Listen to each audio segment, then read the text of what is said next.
nggak lama kan gitu ya. Kalau sudah sudah dilayani oleh dokter, obatnya juga jangan lama. Bahkan kalau perlu juga obatnya dikirim aja by Gojek dan segala macam gitu loh. Namanya target transformasi kesehatan, di mana 10 besar obat yang banyak digunakan itu harus bisa diproduksi dalam negeri. Ya. Itu sebelum tahun 2029.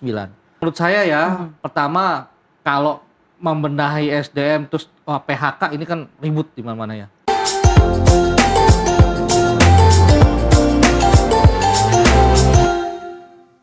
Di Nusantara TV.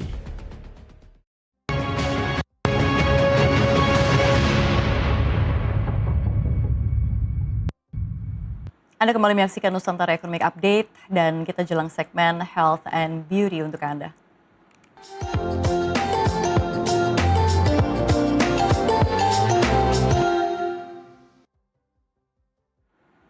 Pemerintah melalui Kementerian Kesehatan terus memperkuat layanan kesehatan nasional melalui pembangunan rumah sakit lengkap berkualitas dalam program hasil terbaik cepat atau Quick Win Presiden. Pembangunan rumah sakit ini mengedepankan prinsip inklusivitas, keselamatan, dan pemerataan layanan kesehatan. Rumah sakit yang dibangun dirancang ramah disabilitas dengan fasilitas akses yang lebih mudah bagi penyandang disabilitas. Selain itu, bangunan juga memenuhi standar konstruksi tahan gempa hingga magnitudo 8 sesuai ketentuan yang berlaku. Pemerintah juga menyiapkan berbagai skema pemenuhan tenaga kesehatan mulai dari penugasan khusus, pemberian insentif, hingga prioritas pendidikan dokter spesialis bagi putra-putri daerah agar layanan kesehatan dapat berjalan optimal dan berkelanjutan. Seluruh rumah sakit yang dibangun dipastikan melayani peserta jaminan kesehatan nasional. Pemerintah berharap program ini dapat memperkuat sistem kesehatan nasional sekaligus memperluas akses layanan kesehatan yang aman, inklusif, dan merata bagi masyarakat.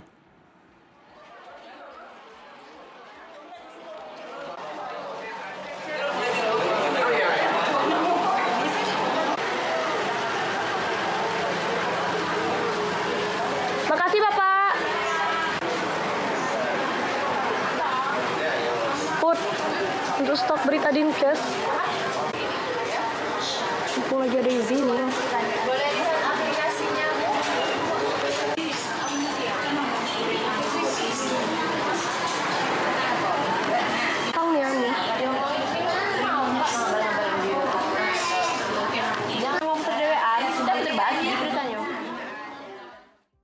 Tata kelola rumah sakit menjadi salah satu kunci dalam menjaga kualitas dan keberlanjutan layanan kesehatan.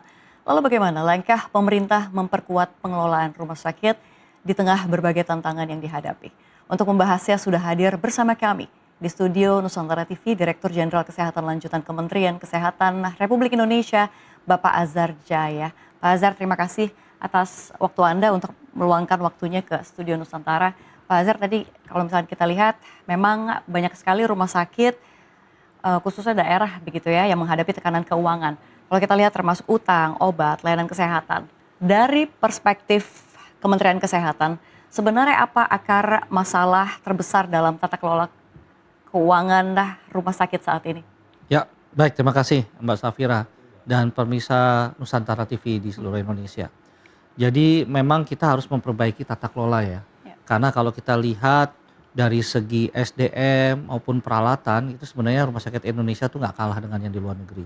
Tapi masyarakat masih banyak juga yang pergi ke luar negeri ya, jumlahnya sekitar 1 sampai 2 juta orang per tahun. Kita kehilangan devisa sekitar 150 triliun. Dan kendalanya sebenarnya SDM-nya sudah bagus, peralatannya sudah oke, tapi memang tata kelolanya yang perlu kita benahi bersama. Dan kita berharap kalau tata kelolanya ini kita benahi, kita perbaiki, maka masyarakat akan semakin merasa dilayani dengan lebih baik di rumah sakit milik negara kita sendiri. Dalam hal ini Kementerian Kesehatan ataupun rumah sakit pemerintah. Oke, jadi artinya pemicunya atau faktornya yang memicu adalah tata kelola itu sendiri. Iya, salah satunya yang terbesar adalah tata kelola. Oke, tapi kalau misalnya kita lihat bagaimana pemerintah memetakan masalah tersebut? Ya, jadi kita sudah mulai nih ya, di lingkungan Kementerian Kesehatan, kita sudah mulai menerapkan indikator-indikator tata kelola manajemen rumah sakit yang baik. Ini memang ada 2.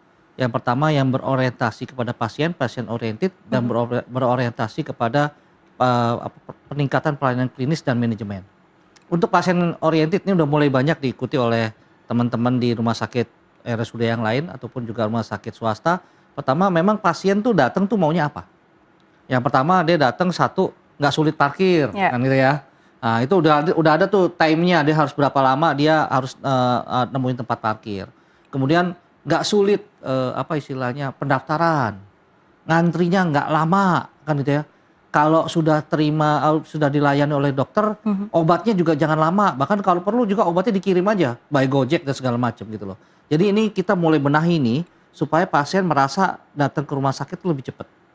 Kalau itu sudah dikelola dengan baik, maka kita masuk ke dalam pengelolaan SDM maupun pengelolaan keuangan ya.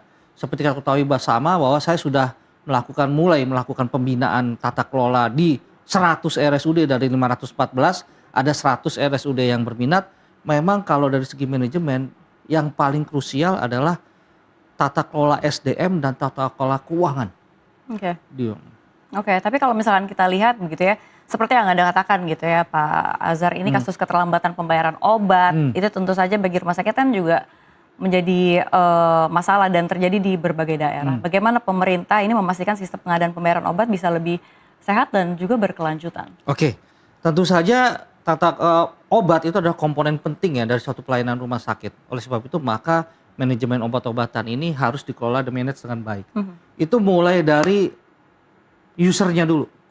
Nah ini banyak nih dokter-dokter nih pingin obatnya tuh sesuai dengan keinginannya. Padahal yang namanya obat itu harus dikelola dalam suatu formularium rumah sakit. Jadi rumah sakit pertama kali harus tentukan obat-obat apa saja yang harus ada dan dokter-dokter berunding untuk menentukan obat-obat mana saja yang harus tersedia di rumah sakit untuk memberikan pelayanan. Setelah obatnya ditetapkan tentu saja mekanisme pembelian kan gitu ya. Pembeliannya ini juga harus diatur gitu ya. Istilahnya lebih baik lagi kalau pembelian ini bisa dilakukan konsolidasi. Misalnya RSUD di suatu provinsi berkumpul karena obatnya sama kan. Ya. Dia sama-sama beli paracetamol, sama-sama beli ini ngapain harus beli sendiri-sendiri. Kalau mereka bergabung, kemudian mereka sama-sama melakukan konsolidasi, obat yang dibeli dalam jumlah besar, tentunya pabrik akan ngasih diskon yang lebih murah kan. Nah dengan demikian maka ini akan mereduce dalam tanda kutip pengeluaran yang harus dilakukan oleh rumah sakit. Terus ketiga, ini jangan sampai ada istilahnya dead stock ya, dalam tanda kutip obat-obatan kadaluarsa. Ini juga harus di-manage nih dengan bagus, karena kalau ada obat dibeli, kemudian tidak dipergunakan, rugilah rumah sakit. Nah keempat tentu saja semua biaya obat-obatan ini harus bisa dalam tanda kutip memenuhi standar daripada istilahnya klaim ke BPJS.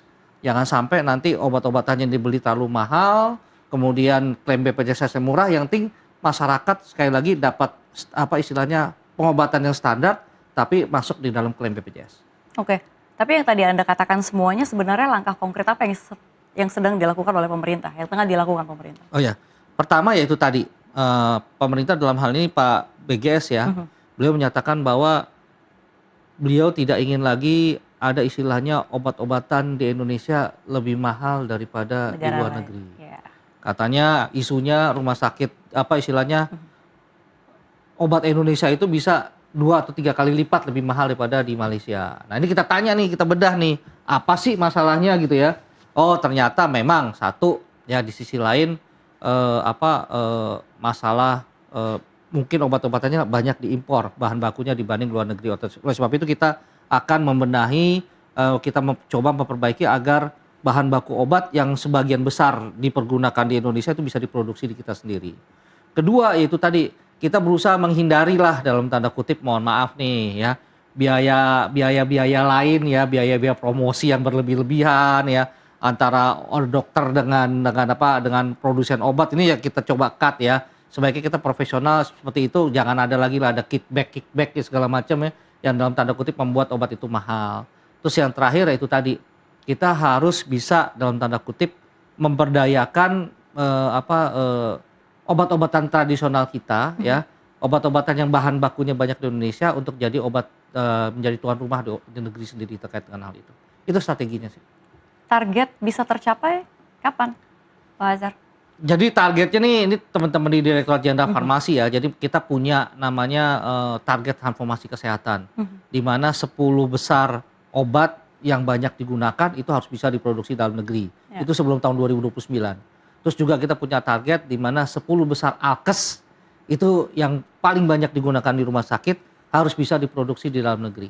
itu menjadi target daripada Kementerian Kesehatan yang achievement-nya tahun 2029. Ini saat ini udah berproses sama Pak Menteri 2029. sama Pak Menteri di ini terus nih, diminta terus update-nya rata-rata 3 bulan sekali terkait dengan hal ini. Oke, targetnya 2029 berarti masih ada waktu 3 tahun. Tantangannya apa? Tantangannya yang paling berat adalah yaitu tadi mengundang pertama investor agar percaya bahwa berbisnis di Indonesia ini menguntungkan karena kita jumlah kuantitinya besar kita ya, jumlahnya besar segala macam. Jadi ngapain kalau nggak masuk ke Indonesia? Nah, tentu yaitu tadi masalah perpajakan segala macam harus kita benahi. Terus yang kedua yaitu tadi menghilangkan biaya-biaya siluman ya, yang tidak perlulah, mau invest aja susah atau mau jual aja harus ngasih kanan kiri dan sebagainya. Terus yang ketiga yaitu tadi bahwa manajemen logistik di Indonesia, karena Indonesia kan ada 17.000 pulau ya, nggak seperti China yang main-main ya, daratan, India juga. Kita nih punya 17.000 pulau, tentu logistiknya harus dibenahi gitu ya. Jangan sampai nanti gara-gara pengirimannya jauh di Papua harganya beda Jadi dengan mahal. yang di Jakarta jadi mahal. Nah tentu saja ini menjadi tantangan ataupun kendala utama kita ketika kita mau mendevelop suatu istilahnya industri kesehatan yang maju di Indonesia. Oke, baik. Pak, sebagian besar kan RSUD kan menghadapi dilema antara tentu saja meningkatkan kualitas layanan dan juga menjaga begitu ya kesehatan keuangan institusi. Bagaimana sih Anda menyeimbangkan antara dua hal ini? Ya, jadi sebenarnya jangan diperdebatkan antara pelayanan sama keuangan gitu ya. Karena satu sama lain saling mendukung. Kalau pelayanannya bagus, uang yang dihasilkan akan semakin banyak. Kalau uang yang dihasilkan semakin banyak, rumah sakit bisa menginvestasi pelayanan yang lebih baik lagi. Jadi ini jangan ada dikotomi nih. Tapi bagaimana rumah sakit dikelola secara efektif dan efisien lebih penting. Ini sebagai contoh. Ya. Dari 100 RSUD yang kita sudah mulai bina, itu ternyata mereka kelebihan pegawai. Ada satu rumah sakit ya di daerah yang tempat tidurnya 100, pegawainya 1000. Gimana bisa dikelola dengan manajemen yang bagus? Nah itu juga, terus ada juga rumah sakit yang pengeluaran untuk beli obat-obatan sampai dengan 30-40% dari pendapatan rumah sakit. Padahal kita sudah mulai menetapkan standar. Jadi kalau pengeluaran SDM itu di capping ya, jangan sampai lebih dari 40%. Belanja obat-obatan di capping jangan sampai lebih dari 20%. Kalau udah lebih dari itu, automatically pasti rumah sakit itu manajemennya nggak bagus dan keuangannya nggak sehat. Akhirnya ujung-ujungnya nanti ada obat nggak bisa dibayar. Oke, jadi apa Pak Azhar prioritas yang harus didahulukan? Kalau menurut saya ya, pertama kalau membenahi SDM terus PHK ini kan ribut di mana-mana ya. Ya. Nah, yang pertama adalah bagaimana caranya agar pembelian obat ini terkontrol dan kemudian dia dibeli dengan seefektif dan semurah mungkin. Itu yang paling pertama. Jadi rumah sakit harus tahu obat apa yang bisa dibeli, mana yang fast moving, mana yang slow moving, mana yang bisa dalam tanda kutip bisa dibeli bareng-bareng sehingga dapat harga murah dan sebagainya. Itu yang paling utama. Setelah itu baru membenahi SDM-nya. Walaupun sebaiknya dua-duanya dijalankan secara paralel. Oke, baik Pak Azhar, dialog semakin menarik namun kita harus jeda terlebih dahulu. Ya. Pemirsa jangan kemana-mana, tetaplah di Nusantara Ekonomi Update.